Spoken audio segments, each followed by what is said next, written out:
À la suite de débuts modestes, de grandes choses sont réalisées. Au printemps de 1820, un garçon est entré dans un bosquet tranquille à la recherche de réponses. Une semence de foi avait été nourrie dans le sol de l'ouest de l'État de New York. Avec le temps, elle allait mûrir et porter ses fruits. Croître et remplir la terre. Des millions de gens allaient retrouver la foi en Jésus-Christ. Tout cela à partir d'une petite démarche de foi.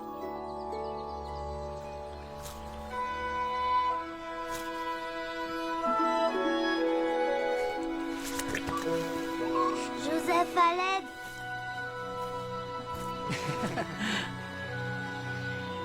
Je me suis enlisée.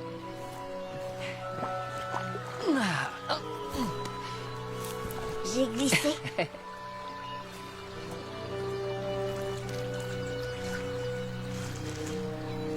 Je suis né en 1805 de bons parents qui n'ont pas épargné leur peine pour m'apprendre la religion chrétienne.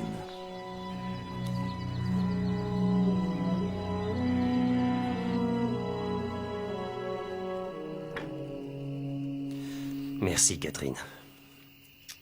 Hier, nous avons lu dans l'évangile de Jean « Car Dieu a tant aimé le monde qu'il a donné son Fils unique, afin que quiconque croit en lui ne périsse point, mais qu'il ait la vie éternelle. » Rappelez-vous, les enfants, on ne peut être sauvé que grâce à Jésus-Christ. Seigneur, à la fin de cette journée, nous sommes réunis en famille pour te prier et te remercier pour les nombreuses bénédictions que tu nous as données. Notre père était obligé de travailler dur pour nourrir notre famille nombreuse. Attention les gars! Il tombe! Rappelez-vous, haute et serrée la clôture. Cela nécessitait les efforts de tous ceux qui étaient capables d'aider.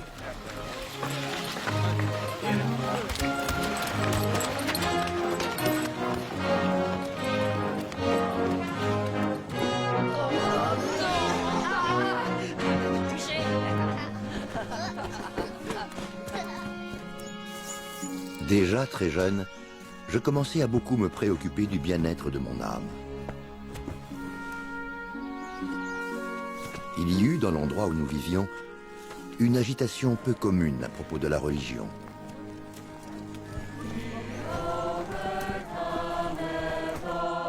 Alléluia!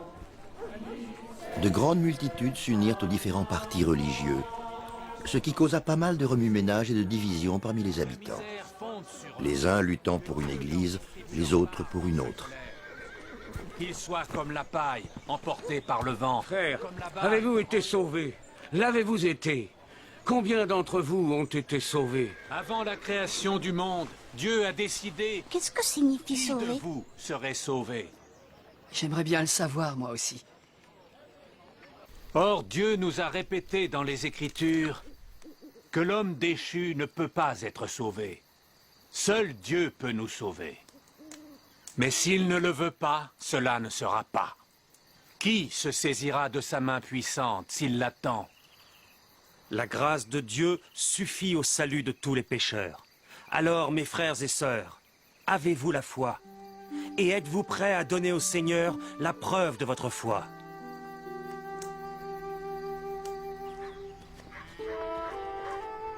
Père, Oui? comment saurons-nous si nous sommes sauvés?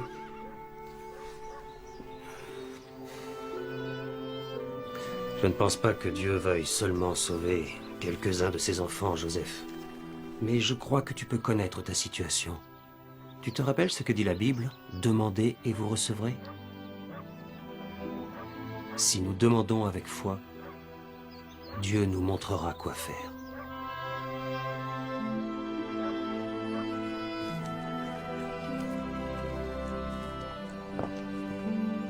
Pourquoi papa ne vient pas? Papa a beaucoup de foi, William. Seulement, il la montre autrement que certains. Or, si vous choisissez une mauvaise confession et entrez dans une église corrompue, attendez-vous au froid et aux ténèbres toute votre vie. Vous devez donc demander quelle confession se rapproche le plus de la vérité. Et c'est de cette église que vous devez devenir membre. Mais comment savoir quelle église a raison?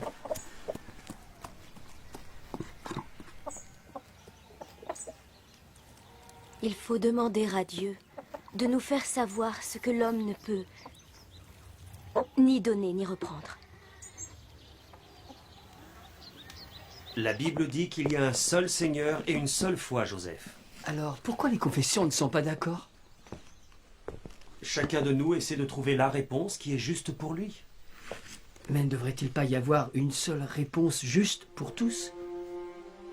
Vous avez tort de suivre et d'écouter La ça. lutte et la confusion entre les diverses confessions étaient si grandes qu'il était impossible à quelqu'un d'aussi jeune et d'aussi peu au courant des choses que moi de décider de manière sûre qui avait raison et qui avait tort. Tiens, tu vois, voilà comment on fait.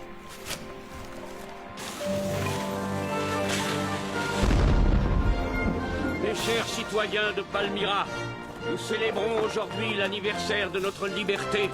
Liberté payée par le sang et les larmes de nos pères fondateurs. Joseph, tu surveilles bien, je vais chercher du pain d'épices.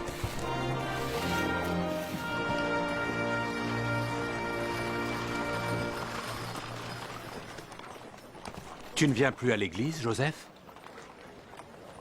J'essaie de faire comme vous l'avez dit. Et j'essaie de voir quelle est la vraie doctrine. Je vois. Eh bien, attention à l'orgueil, mon garçon. Il y va de ta vie éternelle. Pensant que Dieu ne pouvait être à l'origine de tant de confusion, je décidai d'étudier plus profondément le sujet. Ta parole est une lampe à mes pieds et une lumière sur mon sentier.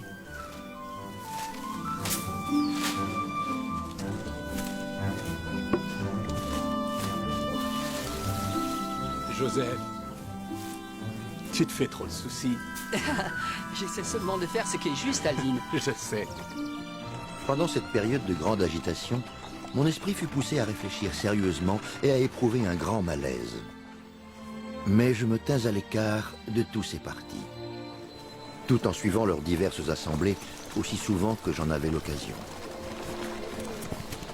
Demandez, et l'on vous donnera. Cherchez, et vous trouverez. Frappez, et l'on vous ouvrira.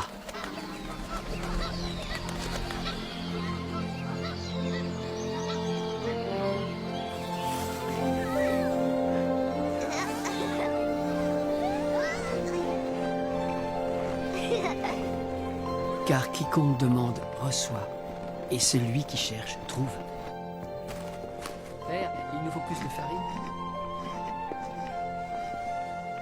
Il faut y aller, les enfants. Venez.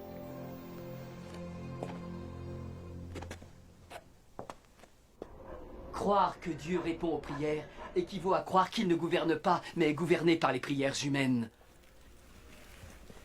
Dieu a donné à chacun la capacité de penser et de raisonner par lui-même. Au milieu de cette guerre de paroles et ce tumulte d'opinions, je me disais souvent, que faut-il faire? Lequel de tous ces partis a raison? Et comment le saurais-je?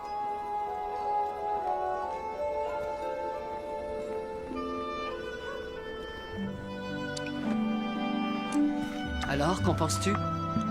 Eh bien, Père dit que les seules vraies réponses viennent de Dieu. Le Seigneur répond à sa manière et en son temps, Joseph. Mais il répond.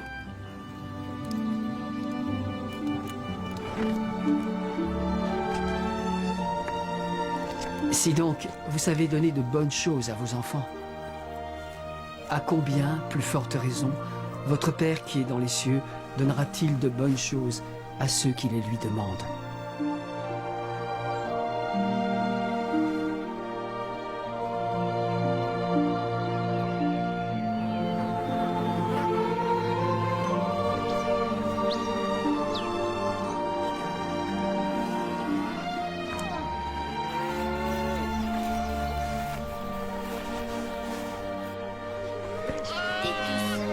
quoi faire.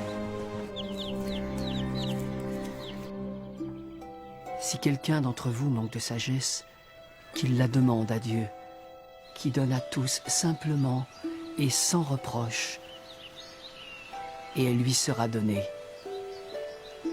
Mais qu'il la demande avec foi.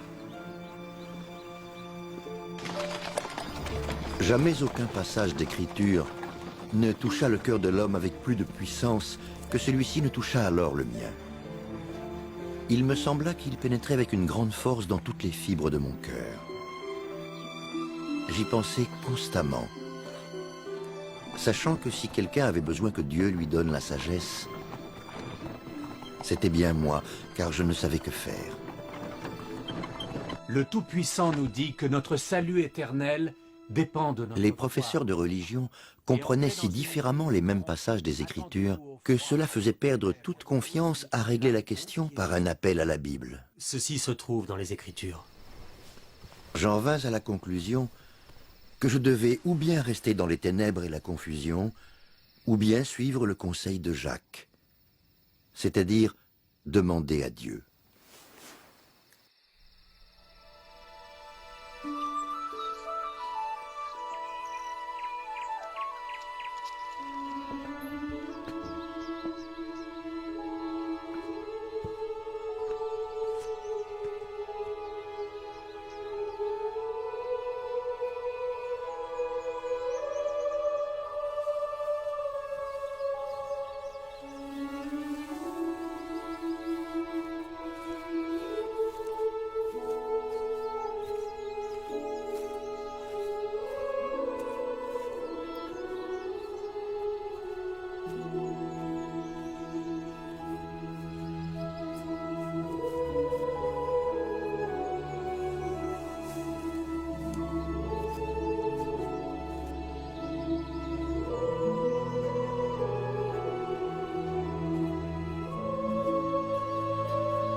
Après m'être retiré à l'endroit où je m'étais proposé au préalable de me rendre, me voyant seul, je m'agenouillai et me mis à exprimer les désirs de mon cœur.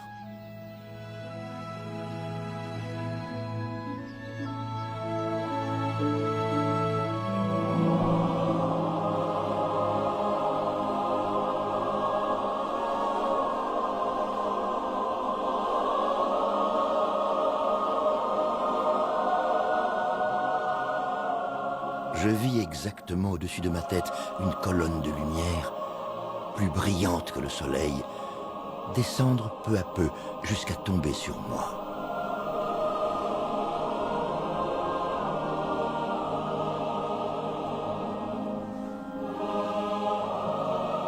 Quand la lumière se posa sur moi, je vis deux personnages dont l'éclat et la gloire défient toute description et qui se tenaient au-dessus de moi dans les airs.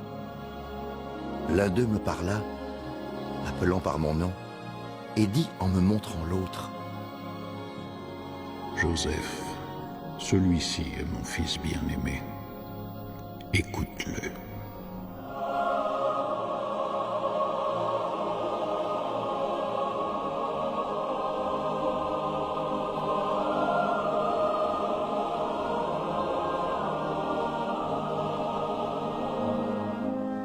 Mon but, en allant interroger le Seigneur, était de savoir laquelle des confessions avait raison, afin de savoir à laquelle je devais me joindre. Il me fut répondu de ne me joindre à aucune. Et le Seigneur me dit encore beaucoup d'autres choses.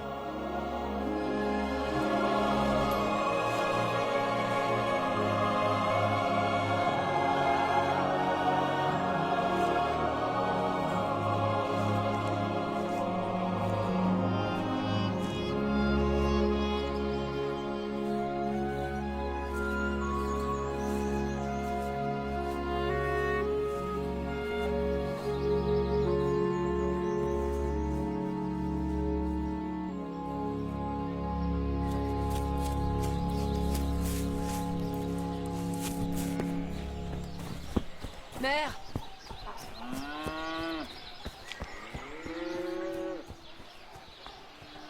Les visions et les révélations, cela n'existe plus de nos jours. Je ne blâme personne de ne pas croire en mon histoire. Si je n'avais pas vécu ce que j'ai vécu, je ne l'aurais pas cru, moi non plus. Mais j'ai eu une vision. Il n'en restait pas moins que j'avais eu une vision. Ne perds pas ton temps à ces J'avais réellement vu une lumière. Et au milieu de cette lumière, j'avais vu deux personnages. Je te conseille de ne parler de tout Et cela. ils m'avaient réellement parlé. Je le savais. Et je savais que Dieu le savait. Et je ne pouvais le nier.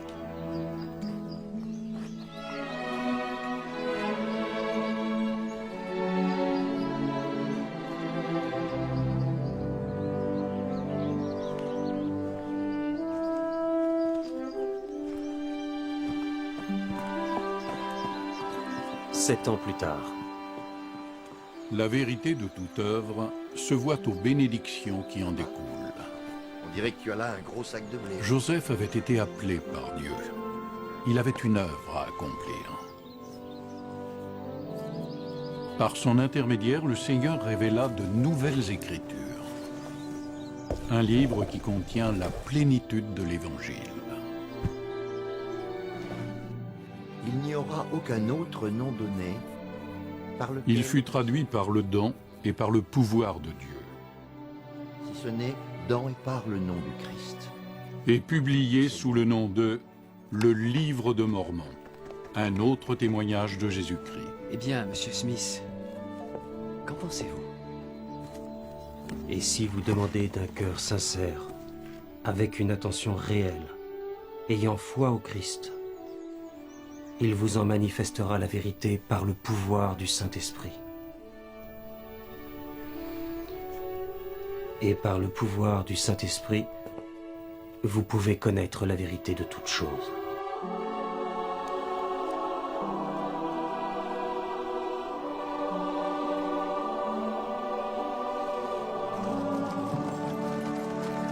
Par son prophète vivant, le Seigneur a rétabli son Église.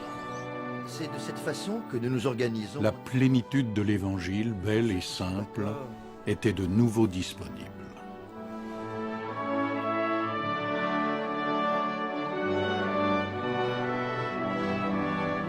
C'est pourquoi, moi, le Seigneur, connaissant la calamité qui s'abattra sur les habitants de la terre, j'ai fait appel à mon serviteur Joseph Smith, fils, lui ai parlé du haut des cieux, afin que la plénitude de mon évangile soit proclamée jusqu'aux extrémités du monde.